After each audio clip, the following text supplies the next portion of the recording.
Hello നമസ്കാരം. മൈൻസൂമിൻ്റെ പുതിയൊരു വീഡിയോയിലേക്ക് എല്ലാവർക്കും സ്വാഗതം.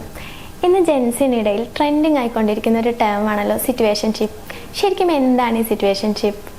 ഇത് ഒരു പെർട്ടിക്കുലർ ടൈം പീരീഡിലേക്ക് മാത്രം പ്രത്യേകിച്ച് കമ്മിറ്റ്മെൻറ്റ്സ് ഒന്നും ഇല്ലാത്ത ഒരു സെക്ഷൽ റൊമാൻറ്റിക് റിലേഷൻഷിപ്പ്. ഇവർ തമ്മിൽ പ്രത്യേകിച്ച് കമ്മിറ്റ്മെൻറ്റ്സോ ഒന്നും ഉണ്ടാവില്ല, എന്നാൽ ഒരു ഇമോഷണൽ കണക്ഷൻ ഉണ്ടാവും. അവർ ഫ്രണ്ട്സ് ആണോ എന്ന് ചോദിച്ചാൽ മോർ ദാൻ ഫ്രണ്ട്സ് ആയിരിക്കും, എന്നാൽ ലവേഴ്സ് ആയിരിക്കില്ല. പുറമേ നിന്ന് കാണുന്നവർ ഇതൊരു പ്രണയമായിട്ടോ ഫ്രണ്ട്ഷിപ്പായിട്ടോ ഒക്കെ തെറ്റിദ്ധരിച്ചേക്കാം, പക്ഷേ ഇതൊന്നും ആയിരിക്കില്ല.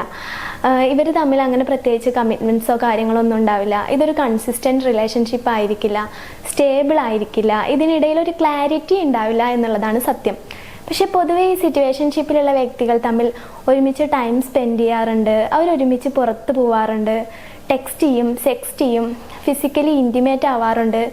ഇത്തരത്തിലൊക്കെ ആണെങ്കിൽ കൂടി ഇവർക്കിടയിൽ ഭാവിയെക്കുറിച്ചുള്ള ഒരു ഡീപ്പ് ഡിസ്കഷൻസ് ഒന്നും തന്നെ ഉണ്ടാവാറില്ല. ഇതൊരു തെറ്റായ കാര്യമാണോ അല്ലെങ്കിൽ ശരിയാണോ എന്നൊന്നും നമുക്കൊരിക്കലും പറയാൻ സാധിക്കില്ല. അതൊക്കെ ഓരോരുത്തരുടെയും ചോയ്സ് തന്നെയായിരിക്കും തീർച്ചയായിട്ടും. പക്ഷേ എന്നിരുന്നാലും ഇതിലൊരുപാട് പൊട്ടൻഷ്യൽ റിസ്ക് ഉണ്ട്. ഇതിൻ്റെ പൊട്ടൻഷ്യൽ റിസ്കിനെ കുറിച്ചും ഇതിൻ്റെ ബെനിഫിറ്റ്സിനെ കുറിച്ചൊക്കെ നമ്മൾ ബോധേഡ് ആണെങ്കിൽ, ഒരു വ്യക്തതയോട് കൂടി സ്റ്റാർട്ട് ചെയ്യുകയാണെങ്കിൽ തീർച്ചയായും ഇതൊരു പോസിറ്റീവ് എക്സ്പീരിയൻസ് തന്നെയായിരിക്കും. ശരിക്കും പറയുകയാണെങ്കിൽ നമ്മളൊരു സിറ്റുവേഷൻഷിപ്പിലാണെങ്കിൽ നമുക്ക് ആ വ്യക്തിയോടൊരു കമ്മിറ്റ്മെൻറ്റ്സ് തോന്നി തുടങ്ങുകയും എന്നാൽ അയാൾക്ക് നമ്മളൊരു ടൈം പാസ് മാത്രമാവുന്ന സിറ്റുവേഷൻ, അത് ഭയങ്കര പെയിൻഫുൾ ആയിരിക്കും. അപ്പോൾ നമ്മൾ ഈ വ്യക്തിയോട് ചോദിക്കാറുണ്ട്, നിങ്ങൾക്ക് എന്നോട് എന്താണ്, ഇഷ്ടമാണോ, അല്ലെങ്കിൽ ഞാൻ നിങ്ങളുടെ ആരാണ്, നമ്മുടെ റിലേഷൻഷിപ്പിൻ്റെ ഭാവി എന്താണ്, ഇതിൻ്റെ സ്റ്റാറ്റസ് എന്താണ്? ഇത്തരം കാര്യങ്ങൾക്കൊന്നും നമുക്ക് ഈ വ്യക്തിയിൽ നിന്നൊരു ക്ലാരിറ്റി കിട്ടാൻ പോകുന്നില്ല. ചില ദിവസം അവർ നമ്മളോട് ഫ്രണ്ട്സിനെ പോലെ ആയിരിക്കും ബിഹേവ് ചെയ്യുന്നത്, ചില ദിവസം മോർ ദാൻ ഫ്രണ്ട്സ് ആയിരിക്കും, ചിലപ്പോൾ സ്ട്രേഞ്ചേഴ്സ് ആയിരിക്കും. അത്തരത്തിലൊരു ആറ്റിറ്റ്യൂഡാണ് നമുക്ക് അവരിൽ നിന്ന് കിട്ടിക്കൊണ്ടിരിക്കുന്നത്. ശരിക്കും ഇത്തരത്തിലൊരു റിലേഷൻഷിപ്പിൽ നിൽക്കുമ്പോൾ നമ്മൾ ഭയങ്കര കൺഫ്യൂസ്ഡ് ആയിരിക്കും. ഈ വ്യക്തി ഏത് നിമിഷവും പോവും എന്നുള്ളൊരു ഇൻസെക്യൂരിറ്റി നമ്മുടെ അകത്ത് എപ്പോഴും ഉണ്ടായിരിക്കും. അപ്പോൾ നമ്മൾ ഇത്തരത്തിലുള്ളൊരു റിലേഷൻഷിപ്പിൽ ഇവർക്ക് നമ്മളോട് സെക്സ്റ്റ് ചെയ്യാനും ടെക്സ്റ്റ് ചെയ്യാനും ഫിസിക്കലി ഇൻറ്റിമേറ്റ് ആവാനും നമ്മുടെ കൂടെ ടൈം സ്പെൻഡ് ചെയ്യാനും ഒക്കെ ഭയങ്കര ഇൻട്രസ്റ്റഡ് ആയിരിക്കും. പക്ഷെ നമ്മുടെ കൂടെ ഒരു ഫ്യൂച്ചർ അത് അവർക്ക് താല്പര്യമുണ്ടാവില്ല. അവർ നമുക്ക് പ്രത്യേകിച്ച് വാഗ്ദാനങ്ങളൊന്നും തരാൻ പോകുന്നില്ല, പ്രത്യേകിച്ച് പ്രയോറിറ്റീസ് ഒന്നും ഓഫർ ചെയ്യുന്നില്ല. പക്ഷേ എന്നിരുന്നാലും അവർ ആ ഒരു ടൈം പീരീഡ് കഴിഞ്ഞാൽ, അവർ ആ എക്സൈറ്റ്മെൻറ്റ് തീർന്നാൽ അവരുടെ പാട്ടിന് പോകും. കാരണം അവർക്ക് നമ്മളൊരു ഓപ്ഷൻ മാത്രമായിരിക്കും. പിന്നെ നമ്മൾ അവരുടെ പിറകെ നടന്നിട്ടും കരഞ്ഞിട്ടും കാല് പിടിച്ചിട്ടും ഒന്നും യാതൊരു കാര്യമില്ല. അവർ നമ്മളോട് എത്രത്തോളം നമ്മൾ അവരിലേക്ക് അടുക്കാൻ ശ്രമിക്കുന്നോ അത്രത്തോളം അവർ അകന്നുകൊണ്ടേയിരിക്കും. അത്തരമൊരു സിറ്റുവേഷനിൽ നമ്മൾ ഭയങ്കര ഫ്രസ്ട്രേറ്റഡ് ആവും, നമ്മൾ ഭയങ്കരമായിട്ട് ടെൻഷനിലാവും. പക്ഷേ ഇതിൽ നിന്നൊരു ഹീലിംഗ് അത്ര ഈസി അല്ല. കാരണം ഈ റൊമാൻറ്റിക് റിലേഷൻഷിപ്പ് നമ്മുടെ ബോഡിയിൽ ഒരുപാട് ഹാപ്പി ഹോർമോൺസിനെ ഇൻഡ്യൂസ് ചെയ്യുന്നുണ്ട്. അതുകൊണ്ട് അത് ഭയങ്കര അഡിക്റ്റീവ് ആയിരിക്കും. സോ ഈ ഒരു റൊമാൻറ്റിക് റിലേഷൻഷിപ്പിൽ നിന്ന് കിട്ടുന്ന ഈ ഇമോഷൻസ് ഇതൊക്കെ കിട്ടാതെ വരുമ്പോൾ, ഈ ഹാപ്പിനെസ് ഒക്കെ കിട്ടാതെ വരുമ്പോൾ നമ്മുടെ ബ്രെയിൻ ഭയങ്കരമായിട്ട് ഡിപ്രസ്ഡ് ആവും. നമ്മൾ അതിനുവേണ്ടി സെർച്ച് ചെയ്തുകൊണ്ടിരിക്കും. അത് കിട്ടാത്ത സിറ്റുവേഷനിൽ നമ്മൾ ഭയങ്കരമായിട്ട് ബുദ്ധിമുട്ടി പോകും.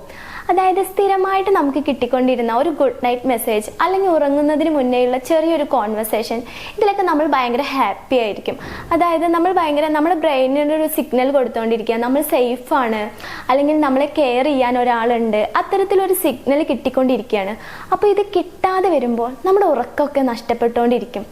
കാണുന്നവർക്ക് ഭയങ്കര ഈസി ആയിട്ട് തോന്നാം, ഒരു ഗുഡ് നൈറ്റ് മെസ്സേജ് കിട്ടാനായിട്ടാണോ നീ ഉറങ്ങാത്ത, അങ്ങനെയൊക്കെ തോന്നാം. പക്ഷെ ശരിക്കും പറഞ്ഞാൽ നമ്മുടെ നെർവസ് സിസ്റ്റത്തിൽ വരുന്ന ഒരു ഇമോഷണൽ ഡിസ്റെഗുലേഷൻ ആണ് ഇതിന് കാരണം. ഇത് ഭയങ്കര ബുദ്ധിമുട്ടായിരിക്കും. ഇത് ഫേസ് ചെയ്യുന്നവർക്കാണ് അതിൻ്റെ ബുദ്ധിമുട്ട് മനസ്സിലാവുക എന്നുള്ളതാണ്. അപ്പോൾ നമ്മുടെ ബോഡി ഭയങ്കരമായിട്ട് വീക്കായി തുടങ്ങും. സത്യം പറഞ്ഞാൽ ഇമോഷണൽ ഡിപ്പെൻഡൻസി ഉള്ള ഒരു വ്യക്തി നമ്മളിൽ നിന്ന് അകന്നു കഴിഞ്ഞാൽ, അല്ലെങ്കിൽ അവരുമായിട്ടുള്ളൊരു ബ്രേക്കപ്പ് നമ്മളെ മെൻ്റലി മാത്രമല്ല ഫിസിക്കലി ഒരുപാട് നമ്മളെ എഫക്റ്റ് ചെയ്യുന്നുണ്ട്. നമ്മുടെ ബോഡിയുടെ കംപ്ലീറ്റ് റിതം മാറി തുടങ്ങും. നമ്മൾ ഒരുപാട് ക്ഷീണത്തിലാവും. അതായത് നമുക്ക് കറക്റ്റ് സമയത്തിന് ഉറങ്ങാൻ കഴിയില്ല, ഉറങ്ങാതെ നമ്മൾ ബുദ്ധിമുട്ടും. ഉറക്കം നഷ്ടപ്പെട്ടാൽ തന്നെ നമ്മളെ അത് ഫിസിക്കലി ഭയങ്കരമായിട്ട് എഫക്റ്റ് ചെയ്യും. പിന്നെ നമ്മൾ രാവിലെ എണീക്കുമ്പോഴൊക്കെ നമുക്ക് ഭയങ്കര ക്ഷീണം തോന്നും, നമ്മുടെ ബോഡി ഭയങ്കര വീക്കായിട്ട് നമുക്ക് ഫീൽ ചെയ്യും. അപ്പോൾ ഇതിൽ നിന്നൊക്കെ ഒരു ഹീലിംഗ് അത്ര ഈസി അല്ലെങ്കിലും നമുക്ക് മൂവ് ഓൺ ചെയ്തേ പറ്റൂ. അതുകൊണ്ട് ഈ വ്യക്തിയുമായിട്ടുള്ള അത് ഹെൽത്തി റിലേഷൻഷിപ്പ് അല്ല എന്ന് മനസ്സിലായി കഴിഞ്ഞാൽ, നമുക്കത് പെയിനാണ് തരുന്നത് എന്ന് മനസ്സിലായി കഴിഞ്ഞാൽ, ഈ വ്യക്തിയുമായിട്ടുള്ള കംപ്ലീറ്റ് കോണ്ടാക്റ്റും സ്റ്റോപ്പ് ചെയ്യുക എന്നുള്ളതാണ്. അതായത് കംപ്ലീറ്റ് കോണ്ടാക്റ്റ് സ്റ്റോപ്പ് ചെയ്യുക എന്ന് പറയുമ്പോൾ അയാളുമായിട്ടുള്ള കോളിങ്ങോ അല്ലെങ്കിൽ നേരിട്ട് കാണുന്നതോ സോഷ്യൽ മീഡിയാസ് വഴിയുള്ള ചാറ്റിങ്ങും കാര്യങ്ങളും എല്ലാം തന്നെ സ്റ്റോപ്പ് ചെയ്യണം. ഇയാളുടെ പഴയ ഫോട്ടോസ് എടുത്ത് നോക്കൽ അല്ലെങ്കിൽ ഇയാളുടെ ഓഡിയോസ് കാണൽ, അത്തരത്തിലുള്ള എല്ലാ പരിപാടികളും അതോടുകൂടി സ്റ്റോപ്പ് ചെയ്യുക. കാരണം വീണ്ടും കോണ്ടാക്റ്റ് കീപ്പ് ചെയ്യുക എന്നുള്ളത് വീണ്ടും ഒരു ഹോപ്പ് നൽകുന്നതിന് തുല്യമാണ്. അപ്പോൾ അതുകൊണ്ട് നമ്മൾ ഒരിക്കലും അത് ചെയ്യരുത്. കംപ്ലീറ്റ് കോണ്ടാക്റ്റ് സ്റ്റോപ്പ് ചെയ്ത ശേഷം ഈ വ്യക്തി നമുക്ക് തന്നുകൊണ്ടിരുന്ന സ്നേഹം, കെയർ ഒക്കെ നമ്മൾ തന്നെ നമ്മളോട് കാണിക്കുക. പതിയെ ആണെങ്കിലും ഹീലിംഗ് നടന്നോളും. സോ നമ്മളൊരു റിലേഷൻഷിപ്പിലേക്ക് ഇനി പോകുമ്പോൾ അതൊരു സിറ്റുവേഷൻഷിപ്പ് മാത്രമാണോ എന്ന് ആദ്യം മനസ്സിലാക്കുക. നിങ്ങൾ സിറ്റുവേഷൻഷിപ്പിലാണെങ്കിൽ ആ വ്യക്തി നിങ്ങളെ മെൻ്റലി അല്ലെങ്കിൽ ഫിസിക്കലി ഫിനാൻഷ്യലി ഒക്കെ യൂസ് ചെയ്യുന്നില്ല എന്ന് ഉറപ്പുവരുത്തുക. ഫിനാൻഷ്യലി എന്ന് പറയാൻ കാരണം പലരും നമ്മളെ ക്യാഷിന് വേണ്ടി മാത്രം സ്നേഹിക്കാറുണ്ട് കുറച്ചു കാലത്തേക്ക്. എനിക്ക് തോന്നുന്നു പെൺകുട്ടികളാണ് ഇത് കൂടുതൽ ചെയ്യുന്നതെന്ന്. പക്ഷെ ബോയ്സ് കൂടുതൽ ഇമോഷണലി ആയിരിക്കും നമ്മളെ യൂസ് ചെയ്യുക. അവർക്ക് നമ്മുടെ ഇമോഷൻ വെച്ച് കളിക്കാനായിരിക്കും ഇൻട്രസ്റ്റ്. അപ്പോൾ എന്തായാലും ഇതൊക്കെ നമ്മൾ സൂക്ഷിക്കണം. ഇനി നിങ്ങളൊരു സിറ്റുവേഷൻഷിപ്പിലാണെങ്കിൽ നിങ്ങൾക്ക് ആ വ്യക്തിയോട് കമ്മിറ്റ്മെൻറ്റ് തോന്നി തുടങ്ങിയാൽ തീർച്ചയായും നിങ്ങൾ അത് അയാളോട് തുറന്നു പറയുക. എനിക്ക് ഇങ്ങനെ നിങ്ങളോടൊരു ഇഷ്ടമുണ്ട്, എനിക്ക് നിങ്ങളെ എൻ്റെ ഫ്യൂച്ചർ പാർട്ട്ണറാക്കാൻ താല്പര്യമുണ്ട്, അല്ലെങ്കിൽ നിങ്ങളെ പിരിയാൻ എനിക്ക് കഴിയില്ല, അതൊക്കെ തുറന്നു പറയുക. എന്നിട്ട് അയാളും അതിൽ ഇൻട്രസ്റ്റഡ് ആണോ എന്ന് ഉറപ്പുവരുത്തുക. അല്ലെങ്കിൽ അയാൾക്ക് നിങ്ങളോട് അങ്ങനെ ഒരു കമ്മിറ്റ്മെൻറ്റ്സ് ഉണ്ടോ എന്ന് ഉറപ്പുവരുത്തുക. അയാളുടെ ആൻസർ ഇങ്ങനെയാണെങ്കിൽ I really like you but I am not sure about you, അത്തരത്തിലൊരു ആൻസറാണ് കിട്ടുന്നതെന്നുണ്ടെങ്കിൽ തീർച്ചയായും അയാൾക്ക് നിങ്ങളെ അയാളുടെ ഭാവിയിലോട്ട് കൊണ്ടുവരാനോ അയാൾക്ക് നിങ്ങളുമായിട്ടൊരു ഫ്യൂച്ചർ അത് ഇൻട്രസ്റ്റ് ഇല്ല എന്നാണ് അർത്ഥം. അപ്പോൾ അത്തരത്തിലൊരു ആൻസർ അയാളിൽ നിന്ന് കിട്ടിക്കഴിഞ്ഞാൽ പതിയെ ഇറങ്ങി പോരുക. അപ്പോൾ ഇനി ഒരു റിലേഷൻഷിപ്പിലേക്ക് പോകുമ്പോൾ ഇതൊക്കെ ശ്രദ്ധിക്കുക. ഇത്തരത്തിലുള്ള ട്രോമയൊന്നും വരാതിരിക്കാൻ നോക്കുക. ഓക്കെ, മറ്റൊരു വീഡിയോയുമായി വീണ്ടും കാണാം. ഈ വീഡിയോ നിങ്ങൾക്ക് ഇഷ്ടപ്പെട്ടാൽ ലൈക്ക് ചെയ്യുക, ഷെയർ ചെയ്യുക. Okay, thank you.